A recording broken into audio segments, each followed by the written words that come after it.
భారత ఫిన్టెక్ దిగ్గజం PhonePe 2025 September చివరి నాటికి ఐపీఓ కోసం కాన్ఫిడెన్షియల్ ఫైలింగ్ దాఖలు చేయడానికి రంగం సిద్ధం చేస్తోంది.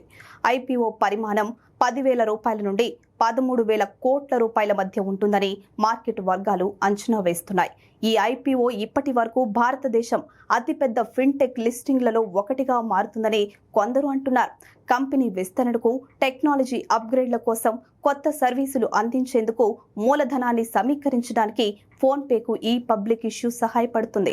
ఈ ఆఫర్ ఫర్ సేల్లో ప్రారంభ పెట్టుబడిదారులు తమ వాటాలు విక్రయించే అవకాశం ఉంటుంది. ఫోన్పేలో మెజారిటీ వాటా కలిగి ఉన్న వాల్మార్ట్ పెద్దగా తన వాటాను విక్రయించే అవకాశం లేదనే అభిప్రాయాలు ఉన్నాయి. ఇతర ఇన్వెస్టర్లుగా ఉన్న టైగర్ గ్లోబల్, జనరల్ అట్లాంటిక్ వంటివి కొంతమేరకు తమ పెట్టుబడులను ఉపసంహరించుకోవచ్చు అనే అంచనాలు ఉన్నాయి.